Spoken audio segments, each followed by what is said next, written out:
तो अ, वो कहता है कि जी मुझे फीवर है,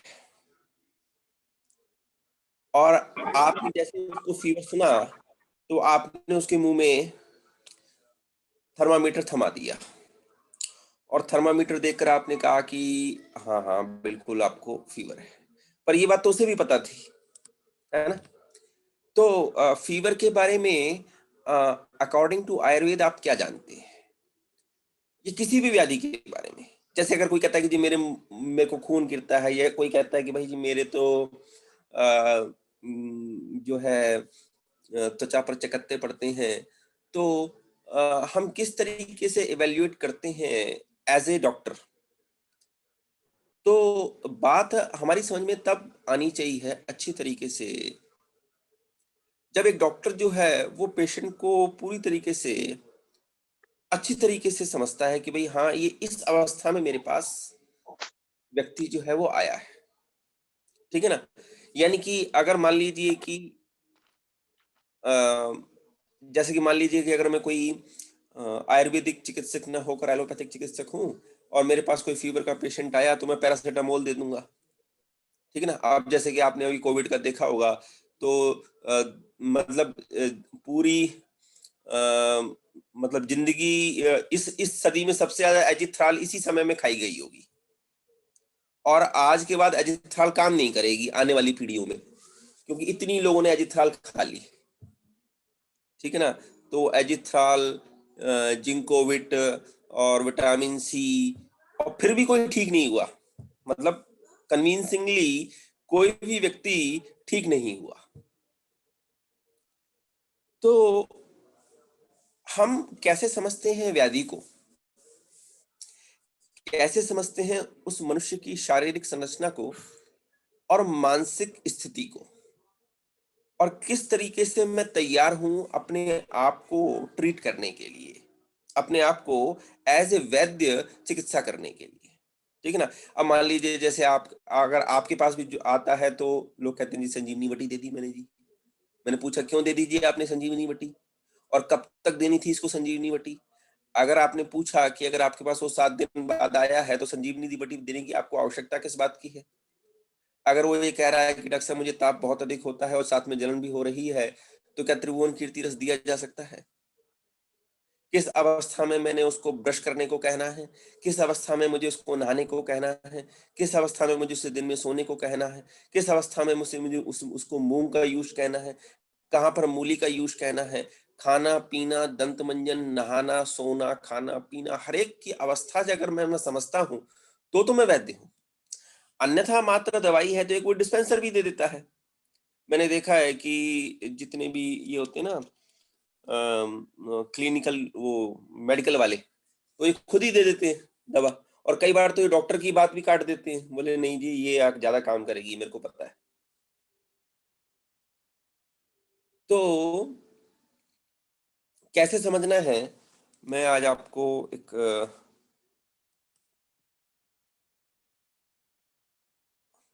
अवस्था दिखा रहा हूँ कि धृतपान जो है, वो एक अवस्था विशेष में दिया जाता है ज्वर में। दूसरी बात आपने ये बिल्कुल अच्छी तरह से बात दिमाग में रखनी है आपने ये बात, कि ज्वर को आप केवल इतना मत समझें कि शरीर का टेम्परेचर बढ़ जाना जो है, वो ज्वर है। ये दिमाग में आप एक क्लियर कट बात रखिए।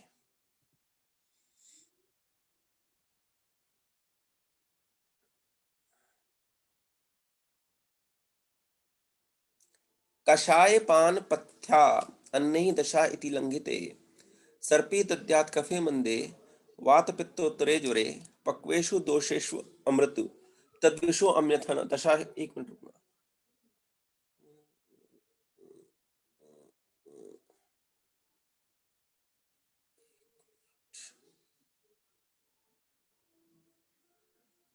एक दूसरी भी तैयार हो गई थी क्या?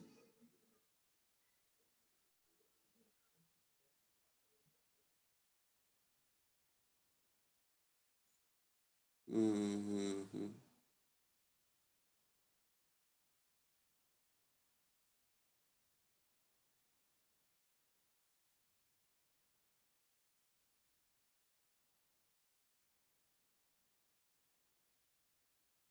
ये एक गड़बड़ हो गई आज।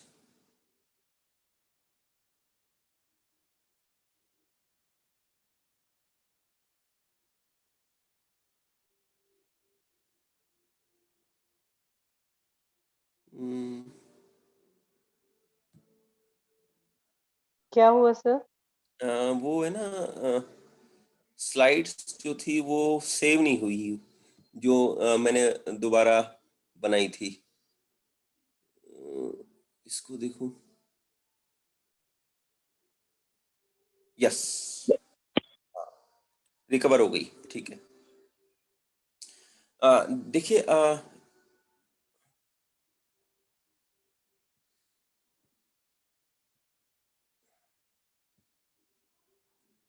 हाँ, अत ऊर्ध्व कफे मंदे वात पित्तोत्तरे ज्वरे परिपक्वेषु दोषेषु सर्पिष्पानम यथा अमृतम। ऐसा चरक कहते हैं कि धृतपान की अवस्था जो है वो कब आएगी, जब ऊर्ध्व कफे अत ऊर्ध्व कफे मंदे वात पित्तोत्तरे ज्वरे, यानी कि जो कफ है वह क्षीण हो जाएगा और वात पित्त आधिक्य होगा। इस कंडीशन में मुझे क्या करना है, घी का यूज कर लेना है। एक बात तो मैंने अपनी कॉपी में लिख लिया कि क्षीण कफ वात पित्त आधिक्य, ठीक है जी। नंबर 2, परिपक्वेषु दोषेषु सर्पिष्ट पानम यथा अमृतम, यानी कि जब दोष पक्व हो जाते हैं तब सर्पी पान जो है या जो घी को हम पिलाते हैं वह अमृत के समान कार्य करता है। अब मुझे पता होना चाहिए कि जो ज्वर है उसकी 3 अवस्थाएं होती हैं, आम ज्वर, पच्यमान ज्वर और पक्व ज्वर। तो जो आमावस्था ज्वर है, जो पच्यमान अवस्था है, तो पच्यमान ज्वर हो जाने के पश्चात मुझे लक्षण मालूम होने चाहिए कि आम ज्वर के लक्षण क्या है और पच्यमान ज्वर के लक्षण क्या है। और फिर पच्यमान ज्वर जब खत्म हो जाए, तब जब दोष जो है वो कैसे हो जाए, परिपक्व हो जाए, तब मुझे क्या करना चाहिए है, सरसप पान यानी कि घी का पान करना चाहिए। ऐसा जो है वो अमृत के समान सहायता करता है। तो मैं पहली कॉपी में अपने लिखता हूं कि मुझे घी का यूज करना है। कब करना है, कि जब कफ जो है वह क्षीण हो जाए और वात और पित्त जो है वो आधिक्य हो, नंबर 1 बात। नंबर 2, कि आमावस्था खत्म हो जाए और दोषों जो है पच्यमान अवस्था खत्म हो जाए और दोष जो है वो परिपक्व हो जाए। इस अवस्था में जो घी है वह अमृत के समान कार्य करता है। निर्दशाम आहम अपि ज्ञात्वा कफोत्तरम लंघितम न सर्पिः पाययेद वैद्यः कषाय तम उपचारेत यावत् लघुत्वात् दशनम दशाद मासरसेन च बलम हयलम निग्राह्य दोषानां बलकृत च। अब वो ये कहते हैं कि आम ज्वर में तो आपने क्या किया, रोगी को लंगन पे रख दिया। नव ज्वरे दिवा स्वप्नम सान अभ्यंग मैथुनम क्रोध प्रवात क्रोध प्रवात व्यायाम च कषायम च विवर्जित। पहले 7 दिन आपने क्या किया कि आम ज्वर था और रोगी को लंगन पर रखा। तो उसका मतलब ये है कि आप सबसे पहले किसकी चिकित्सा कर रहे हो, ज्वर में कफ की चिकित्सा कर रहे हो। अब सवाल ये उठता है कि आप कफ की चिकित्सा क्यों कर रहे हो। उसका कारण यह है कि रस धातु दूषित हुआ है। रस धातु का मल जो है वह कफ है, इसलिए जब रस बिगड़ेगा तो कफ की वृद्धि होना लाजमी है। और आम अवस्था में कफ अधिक होता है, इसीलिए लंघन को कहा जाता है, ठीक है ना। तो वहां पर उन्होंने क्या कहा कि भाई आपने 7 दिन लंघन करना है, ठीक है ना। आदौ लंघनम, सबसे पहले लंघन। अब ये बात कैसे याद रखनी है मुझको, मुझे इस तरीके से याद रखनी है कि रस धातु की दृष्टि जैसे ही हो वैसे ही रोगी को लंघन में डाल देना है, whether the patient is suffering from fever और नॉट। ज्वर से व्यक्ति पीड़ित है या नहीं है, लेकिन आपको जैसे ही लगता है कि जठराग्नि में विकृति आ रही है, वैसे ही रोगी को आपने लंघन पे डालना है, ताकि रोगी की रस धातु जो है वह बिगड़े ना। तो प्रथम 7 दिन आपने लंघन किया, क्योंकि आपको रस धातु दूषित थी, और उस रस धातु को हटाने के लिए आपने रस धातु के मल को हटाने के लिए क्या किया, आपने लंघन पर रख दिया, क्योंकि रस की चिकित्सा क्या है, लंघन। और फिर उसके बाद क्या कहते हैं वो, दीपन और पाचन। लेकिन सवाल ये उठता है कि भाई 7 दिन के लिए लंघन आप मुझे क्यों कह रहे हो? धातुएं 7 है, इसलिए सातों धातुओं के मलों का पाचन सही तरीके से हो जाए। क्या लिखा हुआ है, कफोत्तर मललंगितम। कफ उत्तर यानी कफ के पश्चात भी जितने मल बने धातुओं को, उनको नष्ट करना है। तो 7 दिन का जो है क्या कहा गया, लंघन कहा गया। तो यानी कि मैं ये कहूंगा कि सबसे पहले मैं ये लिखूंगा कि भाई क्षीण कफ था और वात पित्त आधिक्य था। फिर मुझे दोषों को परिपक्व देखना था, इसके लिए मैंने सबसे पहले 7 दिन तक लंघन कराया। इसलिए कराया क्योंकि रस धातु दुष्ट होती है। रस धातु जो है उसका मल कफ होता है, इसलिए सबसे पहले कफ की चिकित्सा की जाती है। 7 दिन इसलिए लंघन कराता हूं कि सातों धातुओं का उत्तर मल लंघितम, जो कफोत्तर है उसका, कफ से आगे वाली जितने धातुओं के मल हैं उनको उनको खत्म कर दिया जाए। उसके बाद 3 दिन तक लघु अन्न देता हूं, ताकि मैं घृतपान के लायक हो सकूं। तो 7 + 3 दिन, दोषों को पक्व होने में 7 धातुओं के बाद 3 दिन लगेंगे। प्रथम दिन कफ, दूसरे दिन पित्त और तीसरे दिन वात। 7 + 3 10। अब आपकी अग्नि जो है वो तैयार है घृतपान के लिए।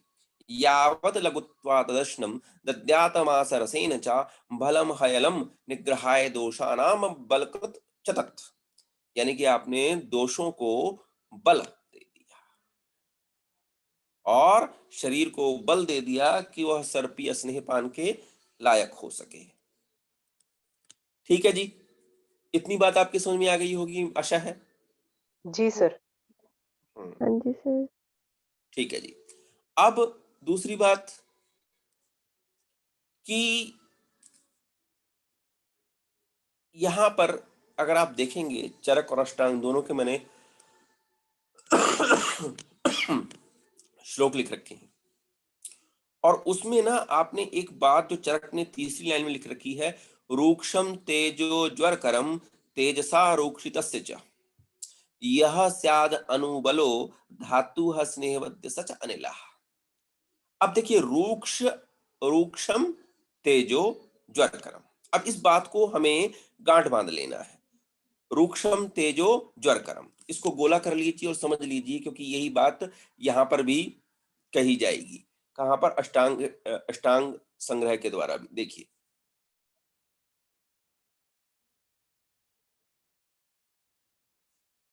रूक्ष ही, ये अष्टांग का है 84 नंबर का श्लोक।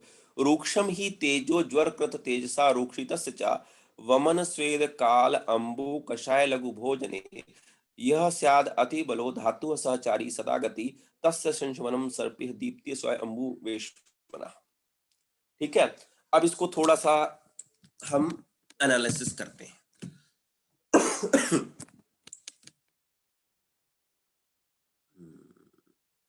अंजू बालाजी है आज?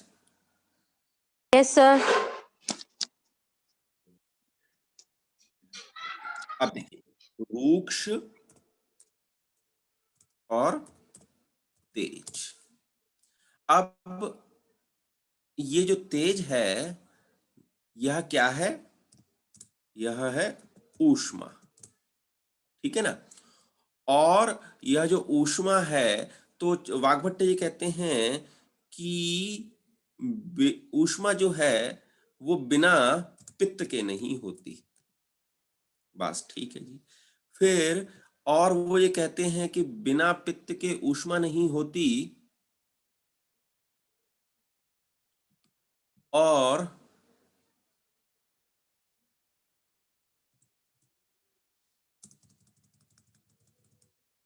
बिना पित्त के ऊष्मा नहीं होती और बिना ऊष्मा के ज्वर नहीं होता।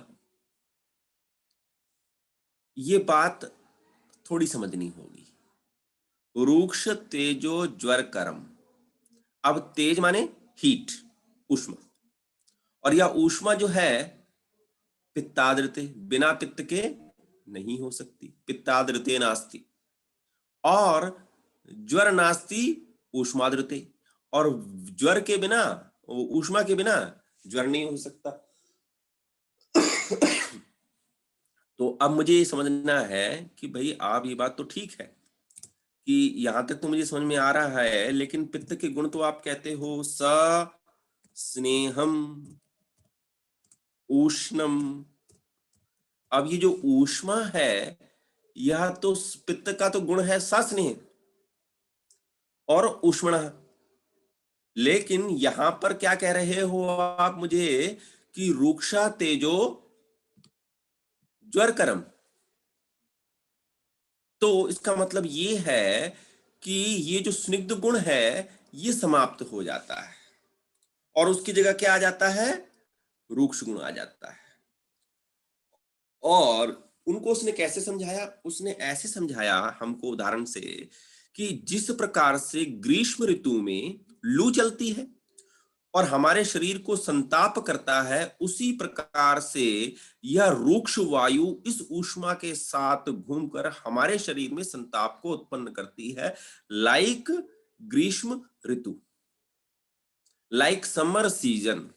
जिस प्रकार से समर सीजन में चल रही वायु लू का रूप धारण करती है, उष्ण वायु, और हमारे शरीर को संताप प्रदान करती है, उसी प्रकार से रूक्ष तेज ज्वरकरम, यानी कि रूक्ष और उष्ण, इस, और ये रूक्ष गुण किसका है, यह रूक्ष गुण वायु का है। तो उस वायु ने क्या किया, इस स्नेह को खत्म कर दिया, पित्त की ऊष्मा को के स्निग्ध गुण को नष्ट कर दिया, और इस रूक्ष ज्वर ने क्या कर दिया, ज्वर कर दिया। बात ठीक है। फिर इसलिए मुझे कॉन्ट्राडिक्शन करने के लिए क्या लाया मैं, GHRUTA, घृत। क्यों, क्योंकि घृत क्या है कि यह स्नेह है। धृतम अनिल पित्त हरम। अब रूक्ष किसका गुण है,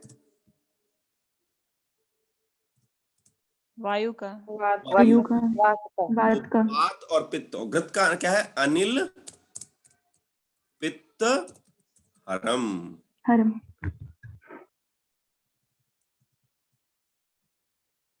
घृत क्या है, अनिल पित्त हरम, यानी कि अनिल को, वायु को भी शांत करता है। कैसे शांत करता है, क्योंकि स्निग्ध है। स्निग्ध का उल्टा रूक्ष है, रूक्ष का उल्टा स्निग्ध है, धृत की क्वालिटी है। और पित्त, घी कैसा होता है, शीत होता है।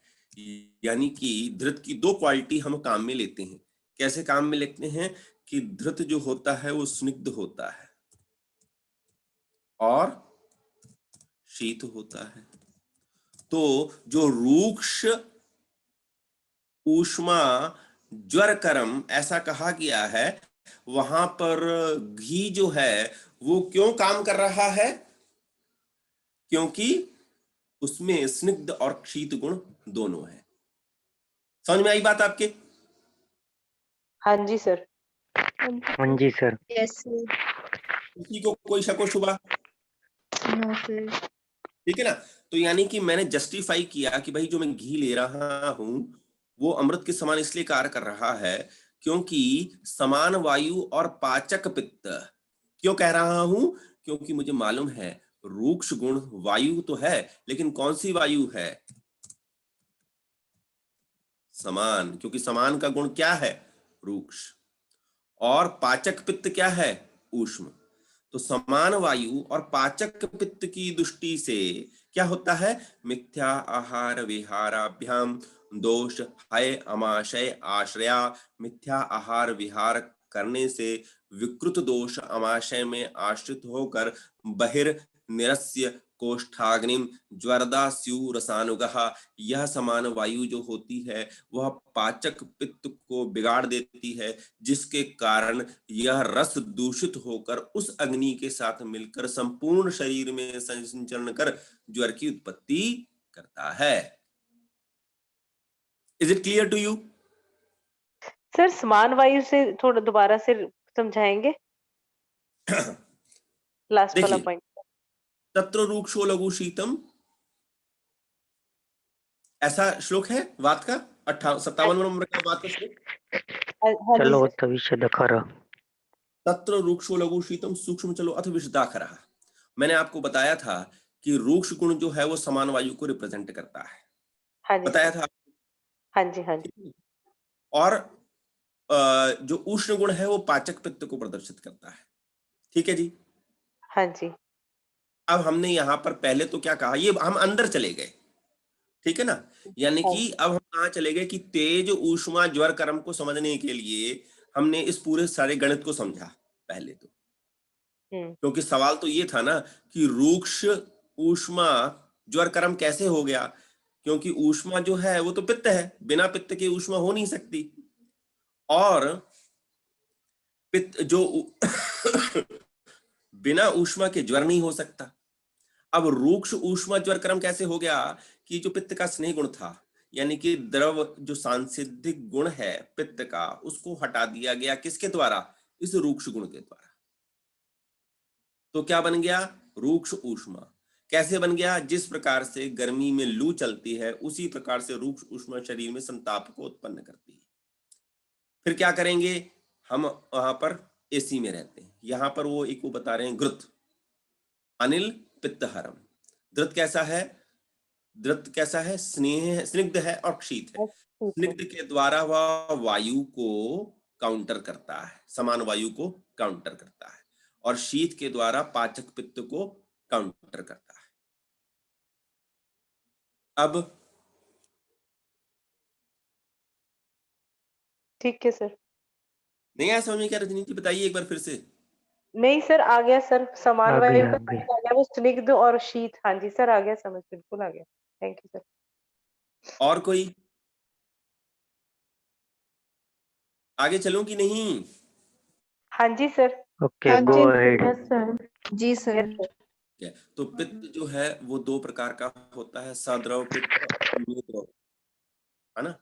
और ज्वर में एक अवस्था में निद्रव पित्त यानी कि रूक्ष तेज काम करने लगता है, जो कि वास्तव में ज्वर कर होता है, और वो धातुओं का शोषण कर लेता है। अब ये बात एक और समझने की है, क्योंकि केवल जब रस धातु की दुष्टि थी तो ज्वर जो है वो मात्र लंघन से ही ठीक हो जाना चाहिए, उसको आगे जाना नहीं चाहिए। क्योंकि जैसे ही कफ क्षीण हुआ और वात पित्त अपनी स्थिति में आ जाने चाहिए, परंतु कभी कभी क्या होता है कि कफ जो है वह क्षीण होकर और वात पित्त को उल्लंघन ज्यादा बढ़ जाता है, तो वो क्या करने लगता है, धातु पाक, दोष पाक की जगह क्या होने लग जाता है, धातु पाक होने लग जाता है, और समय सीमा 10 से आगे बढ़ जाती है। और जैसे ही हम सेकंड वीक से फोर्थ वीक की ओर जैसे जैसे जाने लग जाते हैं, this fever is convert into the chronic fever. यह जो तरुण ज्वर है वह मध्यम ज्वर में और उसके पश्चात वह जीर्ण ज्वर के रूप में परिवर्तित हो जाता है। जैसा कि कहा गया कि त्रिसप्ताहे व्यतीते तु यह तनुताम गतः प्लीहा अग्निसादम कुरुते स जीर्ण ज्वर उच्यते। यानी कि 3 सप्ताह 21 दिन बीत जाएं और हेपेटोमेगैली और स्प्लीनोमेगैली आपको हो जाती है, इट मींस कि you are suffering from the chronic fever. तो यहां तक आपको क्लियर है बात, मेरा ख्याल है। हाँ जी सर। हाँ जी सर, किसी को नहीं क्लियर यस सर। वो हाथ उठा के क्लियर कहें नहीं, क्लियर बात सब फीस वापस करो, बकवास है सब। Clear clear sir.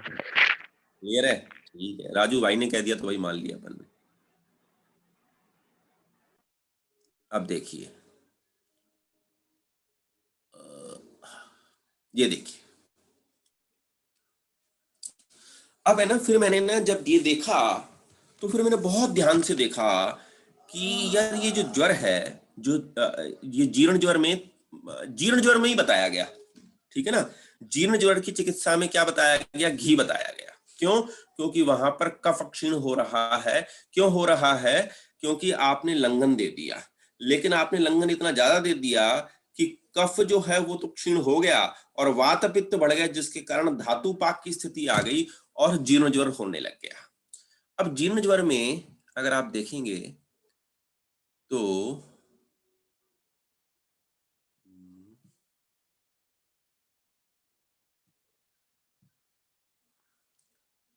भगवान चरक ने 3 घृत बताए।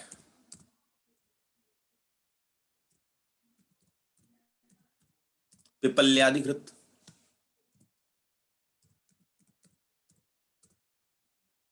वासादि घृत और बलादि घृत। ठीक है जी। आचार्य चरक ने मात्र 3 बताए, पिपल्यादि, वासादि और बलादि।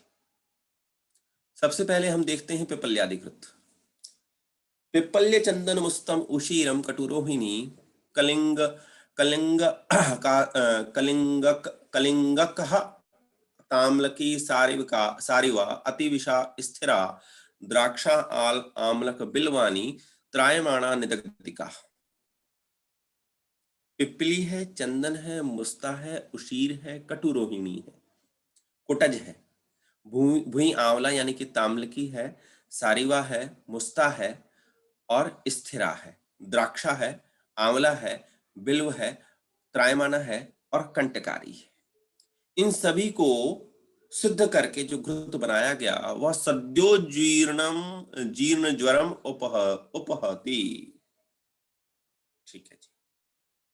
अब मुझे थोड़ा ये लगा यार कि जब जीर्ण ज्वर में एक बता दिया तो why Charak is explaining 3 type of घृत, पिप्पल्यादि, वासादि एंड बलादि।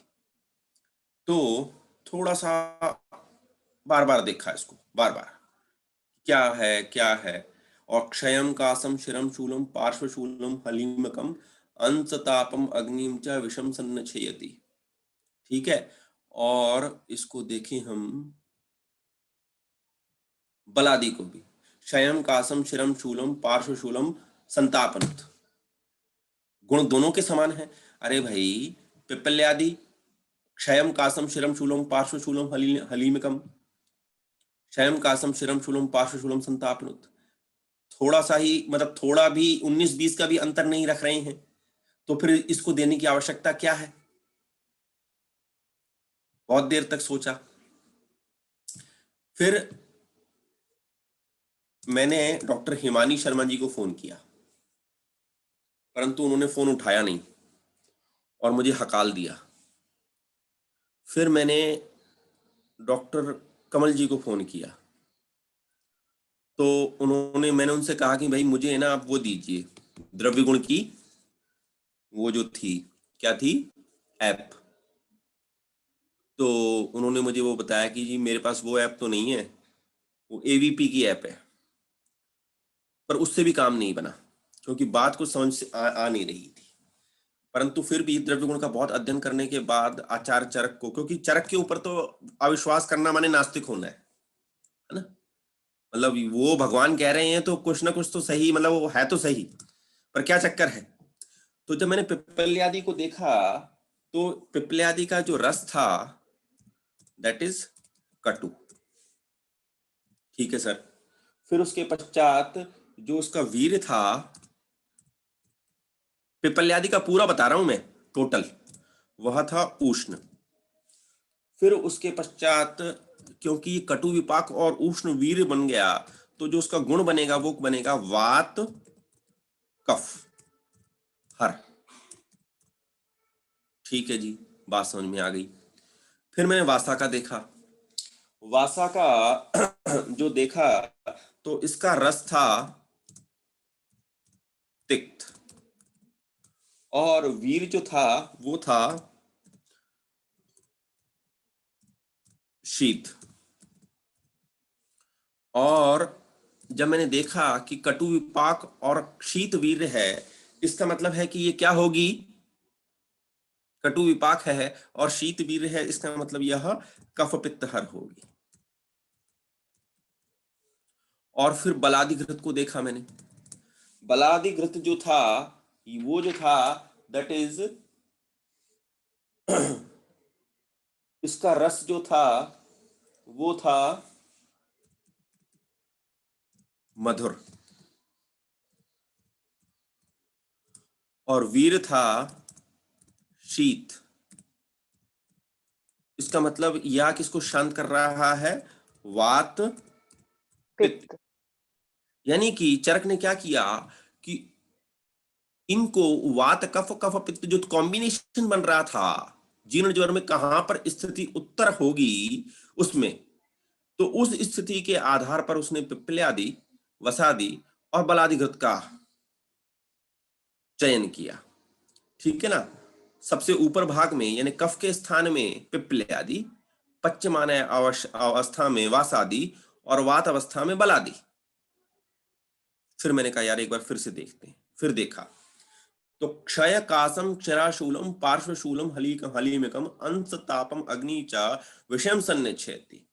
तो यहां पर वो ये कह रहे हैं कि अब हमको क्या देखना है कि कास माने कफज कास, शिराशूल माने कफज शिराशूल, पार्श्वशूल हलीमक को डॉट किया उन्होंने, ठीक है ना, कि और अंश ताप अभियुक्त यानी कि जो स्कैपुलर रीजन में दर्द हो रहा है उसमें कफशूल।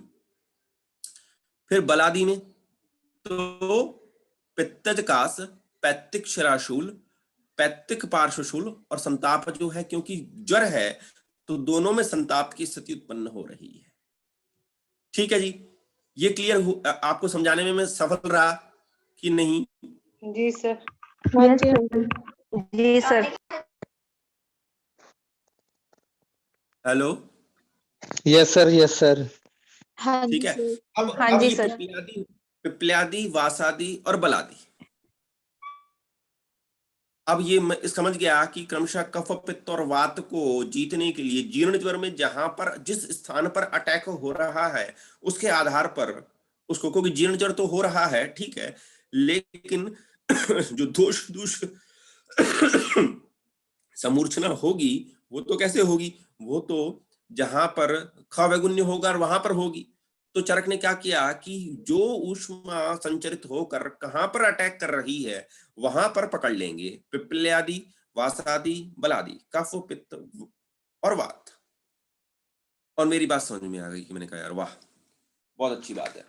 तो यानी कि अगर गैस्ट्रो इंटेस्टाइनल देखूं तो डिस्निया हो रहा हो, प्राणवाह स्रोतस की दिक्कत हो रही हो जीर्ण ज्वर में, ठीक है ना, तो जैसे पल्मोनरी टीबी हो गई मुझको, डिस्निया हो गया, एनारोक्सिया हो गया और सर्वाइकल माइलोपैथी हो गई, तो मैं क्या करता हूं कि मैं पिप्पल्यादि घृत का यूज करता। और chronic headache because of the cough origin, कफ के कारण यदि मुझे क्रॉनिक हेडेक होता है तो मैं पिप्पल्यादि घृत यूज करता। पित्त के कारण यदि मुझे होता है तो मैं वासादि घृत करता हूं, और वात के कारण मुझे क्रॉनिक हेडेक होता है तो मैं वातादि। अब ये बात क्लियर है आपको कि नहीं? हाँ यस जी। ठीक है। Yes sir. Yes sir. अब मैं आपको एक चीज और बताता हूं।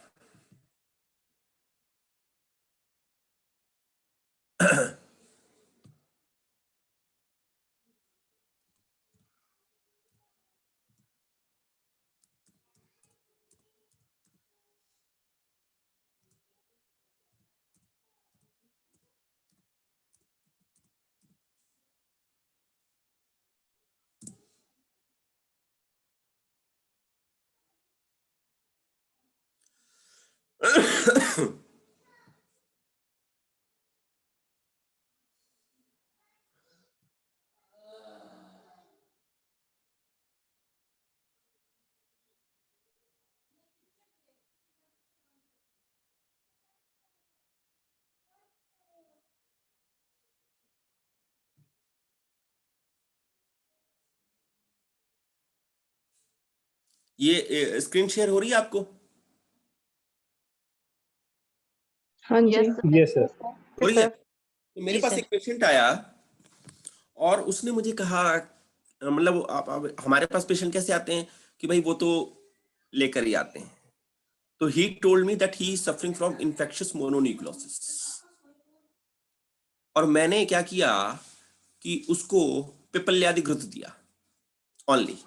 अब आप देखिए इसको, infectious mononucleus also known as glandular fever is an infection usually caused by the Epstein-Barr virus. Most people are infected by virus as children when the disease produces few or no symptom. In young adults, the disease often results in fever, jar, sore throat, cough, enlarged lymph node, rajayakshma in the neck, and tiredness. Most people recover in 2 or 4 weeks. If they not, मतलब अगर वो नहीं कर रहे, feeling tired may last for the liver or spleen may also become swollen. क्लीहा अग्नि सादम कुरुते, ज्वर, श्वास, कास, राजयक्षमा, लिवर और स्प्लीन सूज गए। ठीक है, in less than 1% of cases sleeping rupture में occur। ठीक है, अब इसमें मैंने और देखा तो ये देखिए,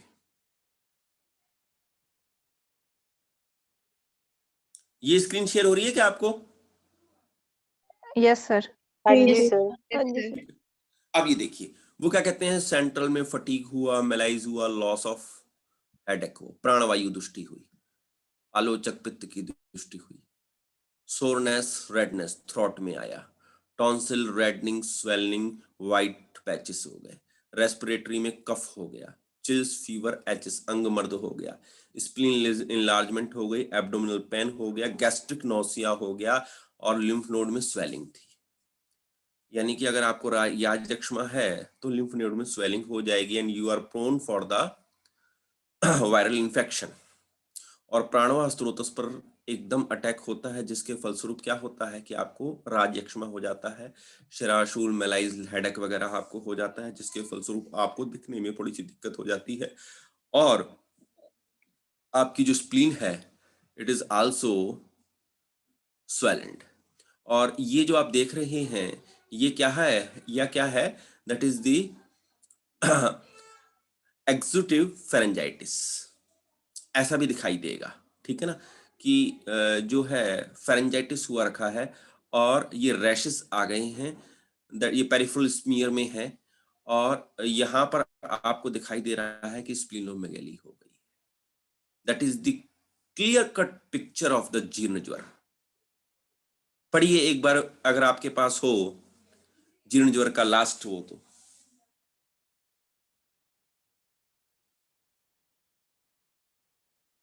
अरे कोई एक पढ़ दो जो हमने पिपल्यादि घृत की लास्ट लाइन बोली थी। क्षयम कासम क्षयम कासम। स्वयं कासम शिरशूलम पार्श्वशूलम कलिमकम अंस अभिताप अग्नि च विष्मम संयजते। आपको ये पिक्चर दिखाई दे रही है मोनोन्यूक्लियस में कि नहीं? हाँ जी सर, सारे उसमें आ गए, क्षय, कास, शिरशूल, पार्श्वशूल, अंस अभिताप आ रहे हैं सर उसमें सिम्टम सारे। तो अच्छा, नहीं कोई कह सकता है नहीं जी मुझे तो नहीं समझ में आ रहा। मेरे ख्याल से 31 लोग हैं आज, 31 में से किसी को एक को आप दोनों भी। जी सर, समझ आ गया सर। आ गया। जी सर। तो जब मैंने आपसे ये कहा था कि एक ड्रग, सिंगल ड्रग, और वह चरक जो है वो कहाँ जाती है, क्लिनिकल टेबल पर प्रस्तुत हो जाती है। और कभी कभी ऐसा लगता है कि यार कितना कमाल का लिखा होगा, क्या सोचकर उसने वो लिखा होगा कि मुझे ये भी चाहिए, मुझे त्रायमाणा चाहिए, मुझे कुटस चाहिए, मुझे बिल्व चाहिए, मुझे और फिर वो कि ज्वर में दे रहे हैं लेकिन राजयक्षमा, क्षीराशूल, क्योंकि संदर्भ, अब सवाल तो ये उठता है ना कि भाई चरक जो है वो विदाउट संदर्भ, जब ज्वर प्रकरण चल रहा है तो ज्वर को ठीक करने वाली दवाई लिखें, पैरासीटामोल लिखें, डोलो 650 लिखें, why they are trying to say that you should use पिप्पल्यादि घृत, और फिर उस कंडीशन में वो 3 चीजें यूज कर रहे हैं, पिप्पल्यादि, वासादि और बलादि। यानी कि हजारों कंडीशंस अगर आप देखना शुरू करेंगे तो आपको इसी में समझ आएंगी जो कि 21 दिन के ज्वर के बाहर निकली। This is one example. समझ में आ रही है आपको बात? जी सर। जी सर। जी सर, जी सर। Yes sir. है ना? तो हम कभी कभी ये सोचते हैं कि यार ये ज्वर में ऐसे कैसे लिख दिया, शयम कासम शिरम शूलम, ये उन्होंने एक प्रैक्टिस किया, उन्होंने क्लिनिकल कंडीशन बनाई कि ये कंडीशन आएगी और इस कंडीशन में आपने ये देना है। अवस्था को समझना, रोगी को समझना, और उसके पश्चात वो पूरी पिक्चर को, जब तक अगर आप नहीं पढ़े हैं, क्योंकि अब देखिए त्रिभुवन कीर्ति रस में भी आपको ये कंडीशन समझ में नहीं आएगी, ये तो चरक ही समझा सकता है, और बिना चरक के ये बात आपकी समझ में आ ही नहीं सकती कि नहीं। अब मान लीजिए कि आपसे कोई कहे कि भाई मेरे को इन्फेक्टेड मोनोन्यूक्लियोसिस है, या आपको कहे कि जी मुझे ग्लैंडुलर फीवर है, या आपको कोई कहे कि भाई एप्सन वायरस के कारण मुझे ये हो गया है, या वो कह रहा है जी आपको राजयक्ष्मा हो गया, खत्म का, you are prone for the viral or bacterial or fungal infection. Because क्या हुआ कि धातु पाक होना शुरू हुआ, और फिर वो कफ स्थान में हुआ है तो ऐसा ऐसा, पित्त स्थान में हुआ है तो ऐसा ऐसा, और वात स्थान में हुआ है तो ऐसा ऐसा आएगा। ड्रग आपने क्या यूज करनी है? एक। लोग कहेंगे भाई ये तो जादूगर है। नॉट, ये जादूगर की बात नहीं, ये बात है कि आपने पढ़ा है और उसके पीछे विज्ञान है।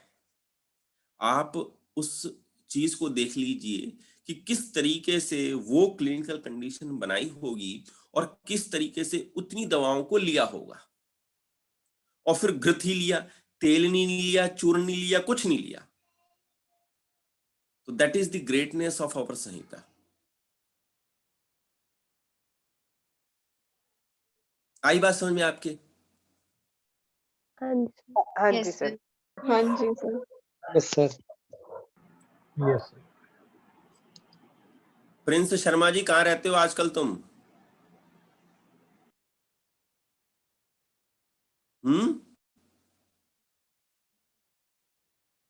प्रिंस गया क्या?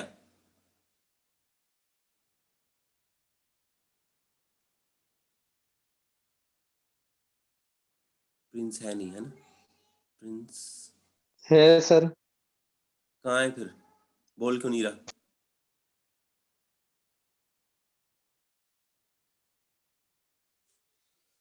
चलो, इसको इतना पढ़ लीजिए। देखिए, मेरा आपसे निवेदन है कि मैं थोड़ा सा और आगे चल सकता हूं, लेकिन मैं चाहता हूं कि आप इतना रुक कर पढ़ लीजिए, इसको कंठस्थ कीजिए, इसको एक बार और देखिए, और जब आप आसपास नजर फिराना शुरू करेंगे, देखिए सबसे बड़ी बात क्या है कि पढ़ना बहुत जरूरी है। बिना पढ़े, बिना प्रैक्टिस किए ना आप चीजों को यू कांट। मैंने ना अभी एक वो देखी web series, the gambit queen.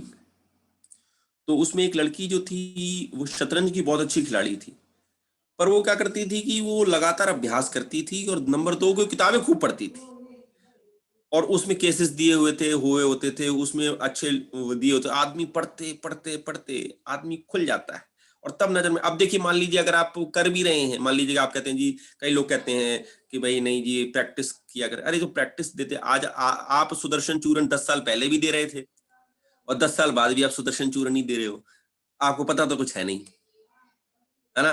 क्योंकि ऐसा वो देते हैं ज्वर में, अधिकार से दे रहे हैं। अवस्था को समझना, रोग को समझना, रोगी को समझना, और एक सुंदर सी औषध का चयन करना, ये है प्राण अभिसर वैद्य का कार्य। ठीक है?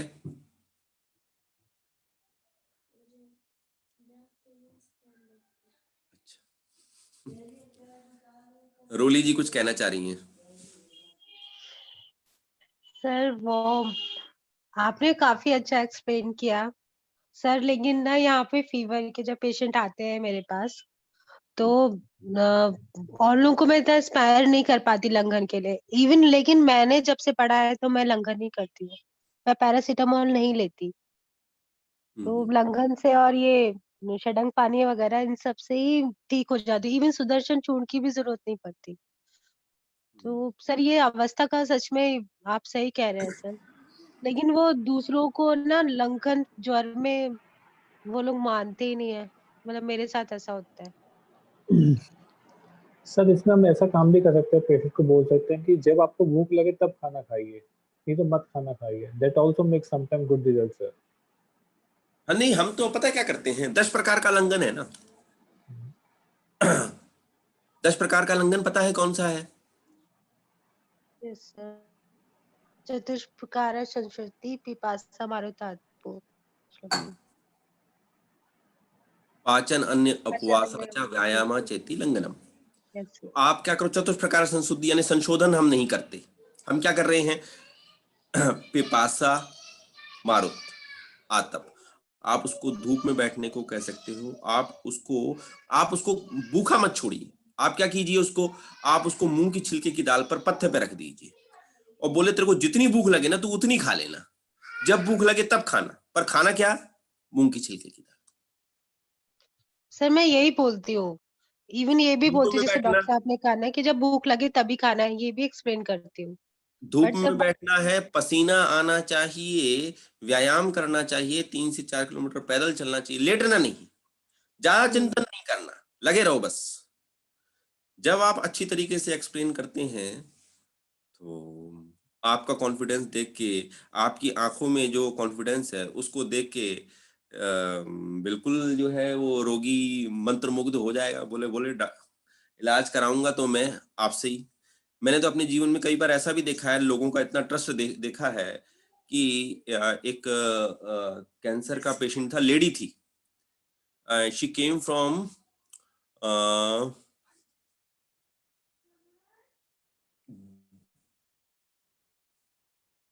भिंड, ग्वालियर के पास एक जगह है यहाँ पर। और जब उसका कहना ये था कि मैंने आपको बड़ी उम्मीद के साथ आई हूं, मरना भी होगा तो मैं आप ही से मरूंगी, आई डोंट केयर। तो ये अपनी और आपकी, हमारी और आपकी ना एक जिम्मेदारी बन जाती है। एक तो नंबर 1 कि आप किसी की जान बचाते हैं। दूसरे, कई लोग मेरे से सवाल ये करते हैं कि भाई तुम क्यों पढ़ाते हो, ये तुम्हें 1000 रुपए बहुत प्यारे हैं।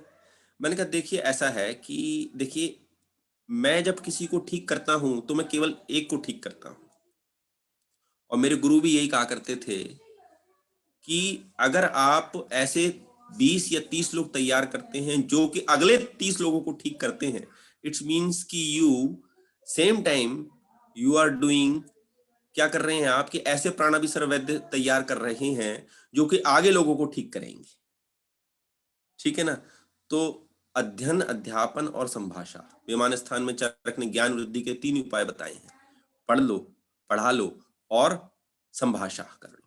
तो हम तो क्या कर लेते हैं कि आपसे संभाषा कर लेते हैं, ज्ञान की थोड़ी सी वृद्धि हो जाती है आपकी और थोड़ी बहुत मेरी, ठीक है ना। तो पढ़ते रहिए, अच्छा रहेगा, ठीक है। जाऊं मैं? Thank you sir, thank you very much. Thank you sir. Thank you, sir. Thank you. Thank you, sir. Okay जी, Thank you, sir. Take care. Thank you, sir. Good night. Himani Sharma ji, मुझे आपकी जरूरत जब पड़ी तब आपने वो नहीं किया, धोखा दे गई आप। है ना। अंजू वाला जी, यस सर। डॉक्टर साहब आपने फोन किया था, मैं 2 बार हाँ जी सर, तब मैंने आपसे कुछ पर्सनली डिस्कस करना था, पर मैंने जब देखा आपकी तबीयत भी ठीक नहीं है, इसीलिए मैंने फिर आपको डिस्टर्ब करना ठीक मैंने नहीं फोन समझा। आपको किया तो फिर आपका बिजी चल गया, मुझे लगता है आपने किसी दूसरे डॉक्टर को फोन कर लिया था। नहीं नहीं सर, आपके बिना कहीं नहीं जाऊंगी मैं। सर मेरे ब्रदर का एक्चुअली फोन आया हुआ था बाहर से। अच्छा, एक मुझे मीनू जी को कुछ बताना है और एक राजू जी को बताना है। I will surely we will discuss you, ठीक है। Okay sir, okay sir. Okay sir. ठीक है राजू भाई, चले गए राजू। Okay sir sir. आप मुझे ठीक चाहिए, कल आप ठीक हो जाना बिल्कुल। ठीक है, okay, take care, good night. Okay sir. Good night sir, good night. Raini ji, Meenu ji, Sunita Kanwal, Renu, Jagjit, Seema Patel, Raini Satyawal, Navdeep Singh, doctor Himani, Roli, Arjun, Rupinder, Rajni, Amandeep, Prince, Surbhi, Mohan, Raju, Anju, Sapna Sood जी, सभी को नमस्कार। सर रुकिए रुकिए सर, आपने मुझे भी बताना है, आप भूल गए। मैंने क्या, आपको क्या बताना है? सर मैंने पूरी अपनी प्रॉब्लम डिस्कस करी और आपने राम से सुनी भी। हाँ, भूल गए। प्रशांत जी चले गए। चलो ओके, मिलते हैं, bye. Okay sir, thank you sir. Okay sir.